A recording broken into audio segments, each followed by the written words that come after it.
Hello and welcome to Aditya classes.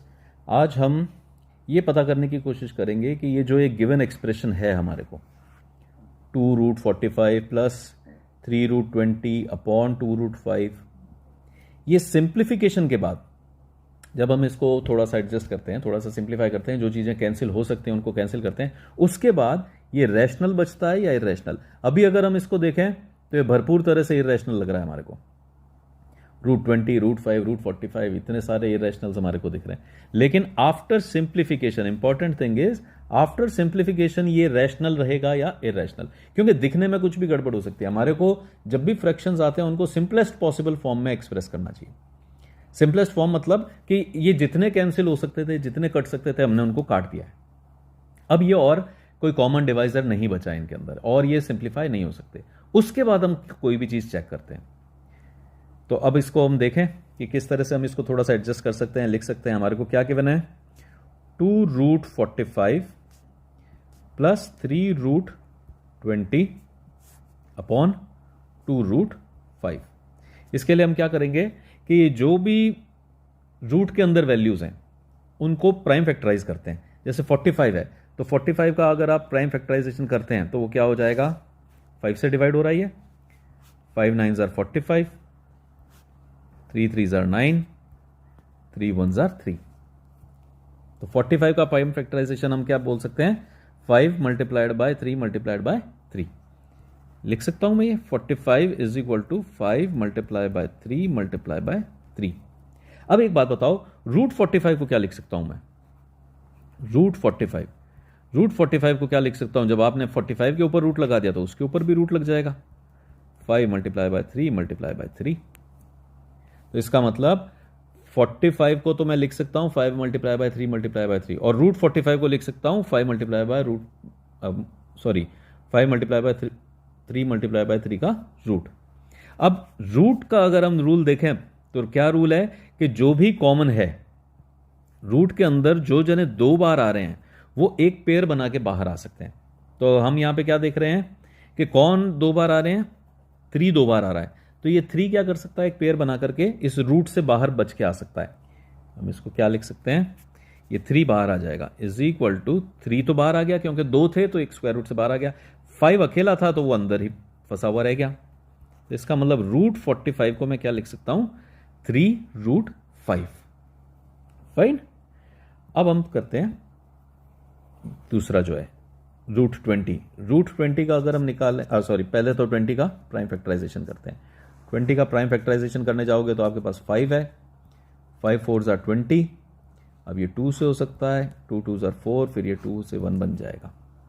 तो इसका मतलब अब मेरे को मिल गया है 20 का प्राइम फैक्टराइजेशन। 20 का प्राइम फैक्टराइजेशन कितना है?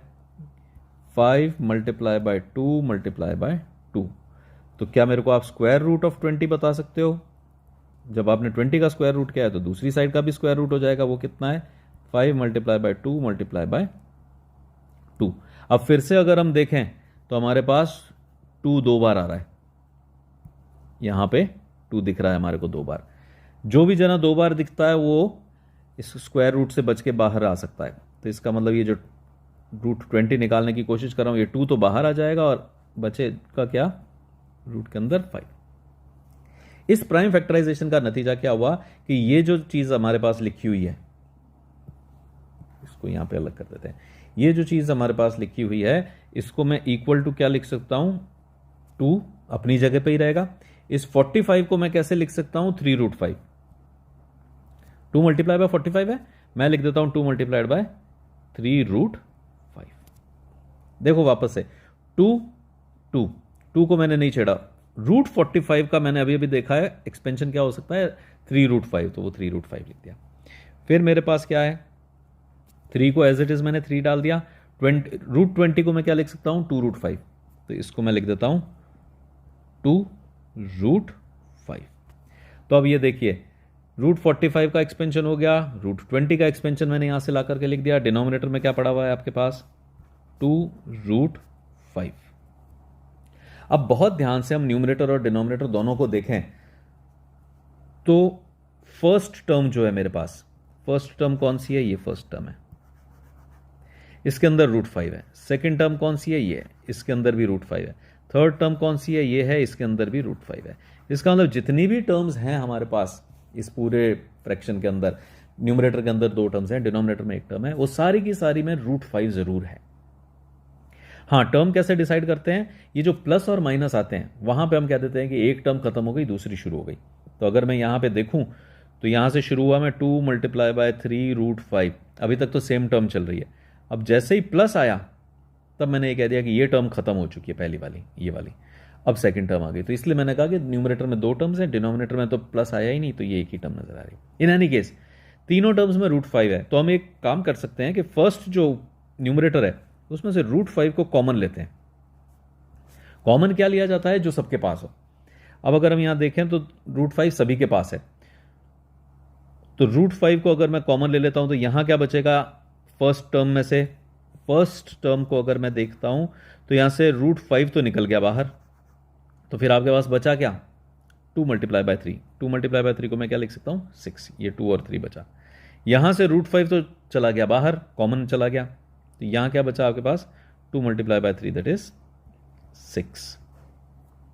ठीक है, और डिनोमिनेटर को भी मैं कैसे लिख सकता हूं, 2 √5 है, तो 2 √5 लिख दो, √5 2 लिख दो, जैसा भी ये लिख सकते हो। अब एक अच्छी चीज ये हुई कि न्यूमरेटर में भी √5 है, डिनोमिनेटर में भी √5 है, तो ये बड़े इजीली कैंसिल हो सकते हैं। अब इनको अगर मैं कैंसिल कर देता हूं तो मेरे पास बचा क्या, न्यूमरेटर में 6 + 6 12, डिनोमिनेटर में क्या बचा 2, तो न्यूमरेटर में 12 2, ये दोनों कैंसिल हो सकते हैं, 12 / 2 6 बन सकता है। तो इसका मतलब मेरे पास जो आंसर आ रहा है वो कितना आ रहा है, 6। तो ये जो 2 √45 + 3 √20 अपॉन 2 √5 था, ये दिखने में तो जैसा भी था इरेशनल रैशनल कोई बात नहीं, लेकिन जब इसको हमने सिंप्लीफाई किया है तो ये क्या आ रहा है, 6 आ रहा है, which is a proper rational number. तो अब हम क्या कह सकते हैं, right whether this is a rational और an irrational. Now I can say 2 √45। देखो एक आंसर को भी लिखने का तरीका होता है। अब हमारे को पता तो पड़ ही गया है कि भाई ये रैशनल है, लेकिन हमारे को पूरा जो क्वेश्चन पूछा गया है वो एक्सप्लेन करना चाहिए कि ये हमारा आंसर है। 2 √45 3 √20 upon 2 √5 is a rational number. ठीक है, तो आंसर को भी थोड़ा सा लिखने का एक तरीका होना चाहिए। सो दिस इज इट, ये था हमारा आज का क्वेश्चन। होपफुली आपको वीडियो अच्छा लगा होगा। अच्छा लगा है तो लाइक कीजिए, शेयर कीजिए, चैनल को सब्सक्राइब कीजिए। और कोई आपको अगर प्रॉब्लम्स हैं, क्वेरीज हैं, कोई डाउट्स हैं जिन पे आप चाहते हैं कि प्रैक्टिस हो या डिस्कशन हो, जिससे आपको थोड़े बेटर समझ में आ सकें, तो आप हमसे कम्युनिकेट कर सकते हैं। कम्युनिकेट करने का जो भी मेथड होगा वो डिस्क्रिप्शन के अंदर दिया हुआ होगा, तो आप कम्युनिकेट कर सकते हैं, आपकी प्रॉब्लम भेज सकते हैं, ईमेल कर सकते हैं, उस पर हम डिस्कस कर सकते हैं। This is it for today. Thanks for watching, bye bye, take care.